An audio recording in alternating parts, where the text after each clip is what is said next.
Oh my god, they're getting the Pentagon! IGN for the most part are known for having really bad reviews about games.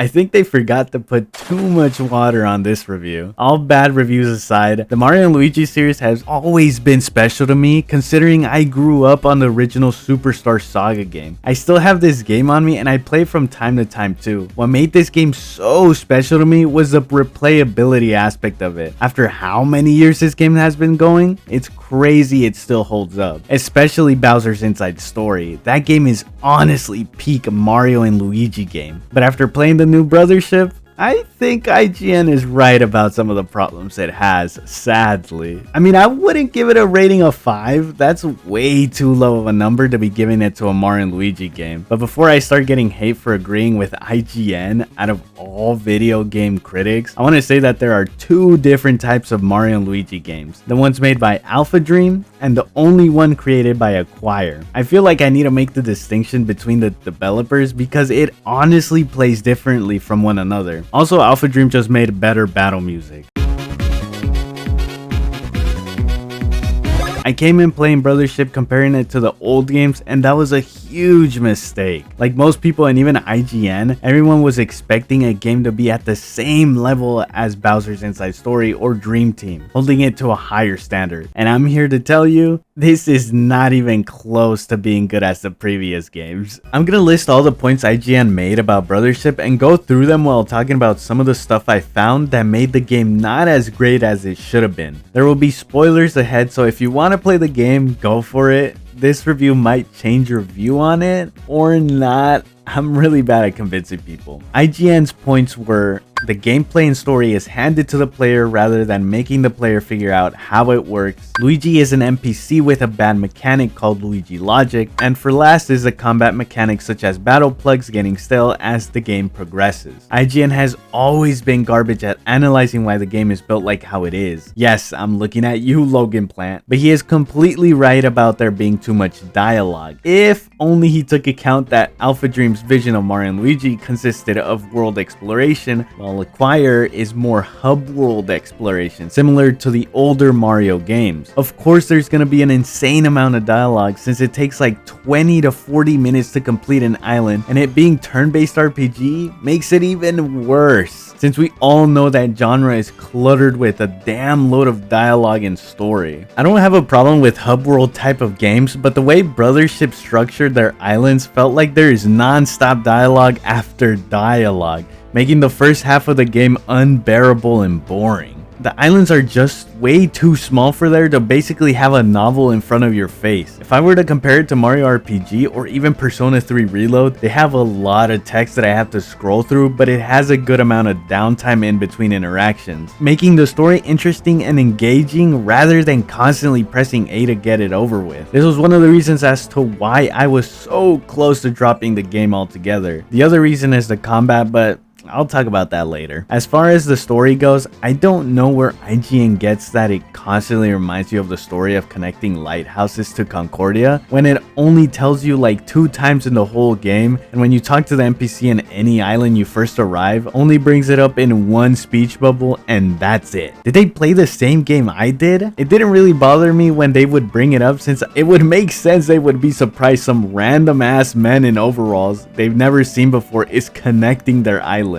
Another subtle problem that Brothership has is the main interactions between Mario and Luigi. Unlike the other games, we had these brotherly love bonding moments that would happen from time to time, like 3/4 of the way in, if not at the end when you're almost done with the game. I was genuinely disappointed how small bonding time we get with the two main characters. The side characters get more bonding screen time than us. Like, the game is called Mario and Luigi for a reason, not Mario and Green Mario. Trust me when I say that I don't hate the game, even though it sounds like I'm hating on it right now, but all my favorite moments happen near the end of the game. Before the final boss happens, we get a scene where Mario and Luigi go back to the Mushroom Kingdom, and it left me confused as hell. I was like, what the hell is happening right now? How did I end up in a Mushroom Kingdom? Then everything started getting buggy and glitchy, and if you're paying attention to the audio, you hear this eerie static noise. It's like I was watching a video about a creepypasta. This somehow made me happy that at least some elements from the older games were in this one. I don't know how to explain it, but it makes sense for a Mario and Luigi game. If you played the games, I think you would understand it. Or not, I might just be stupid. We also have the choice to see extra interactions with certain characters. It sucks that these are optional though.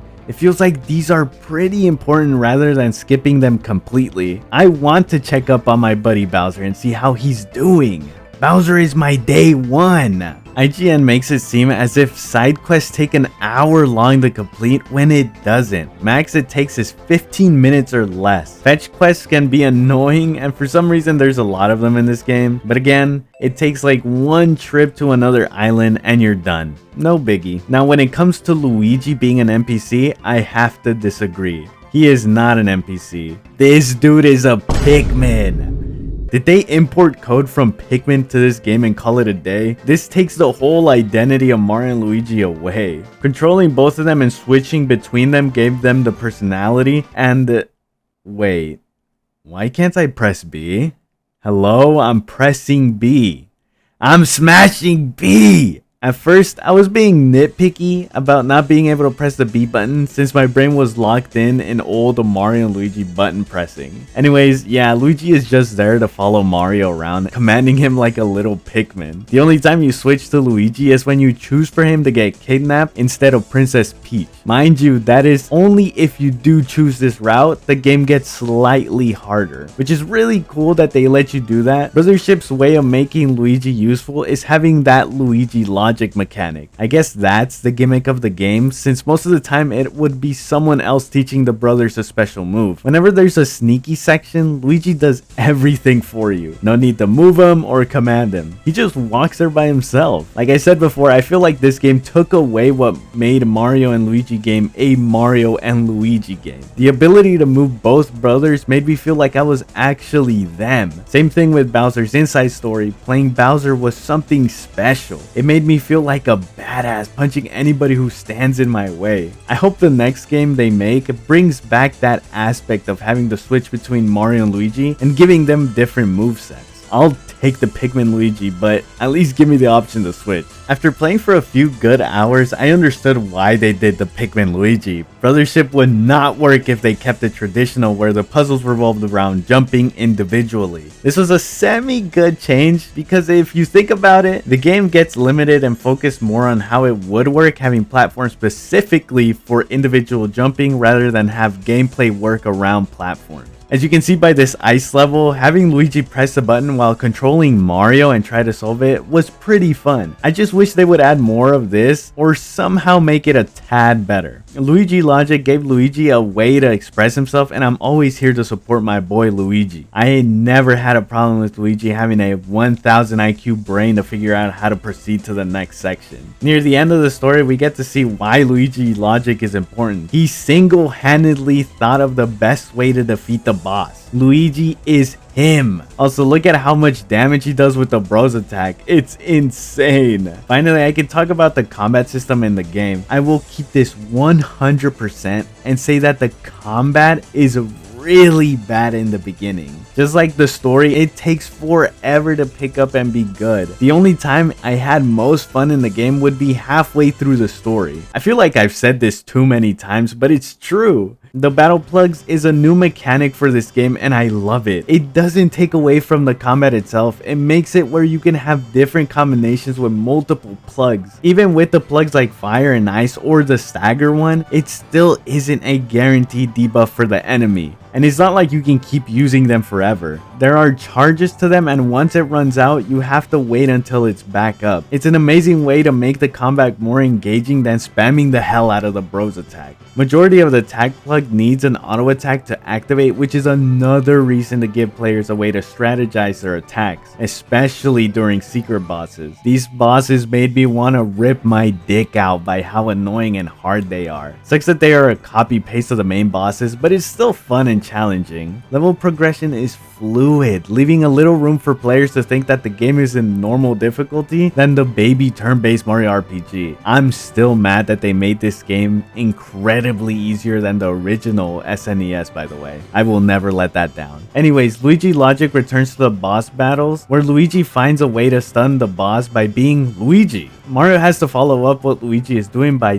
doing a time sequence or just spamming a button. You would think this makes the game easier, but it doesn't. It makes it enjoyable. Overall, I really enjoyed Mario and Luigi Brothership, but not in the beginning. It takes forever to get to the good part. The 20 to 40 minutes of staying in the first 3 islands felt like I was there for hours, which made the dialogue seem like it was non-stop. The battle plugs only start to get good once you clear the 3rd section of the game, which is around 10 hours before finishing the game. Final boss battle was really fun, with it having 4 stages, and having the glom effect made it harder for me to use the bros attack, sacrificing a move to heal Mario or Luigi. It's clear to me that Acquire focused heavily on the combat side of things and kind of meh the story. Don't get me wrong, some of the parts of the story were really cool, but it was forgettable for the most part. The way I view if a game is good is if there is a replayability aspect to it. Brothership does have it, only in the end. I don't see myself touching the game again just because the beginning is insanely boring and sleeper. At this point, the way I'll play it is if I have nothing else to play. In the end, I give Mario and Luigi Brothership a 7 out of 10. Yeah, it was good, but beginning, boo-boo. Please follow my Twitter. I make banger tweets sometimes and I need to get out of the hood. Anyways, thank you so much for watching. If you want more of these half-assed videos, make sure to leave a like and subscribe. See ya.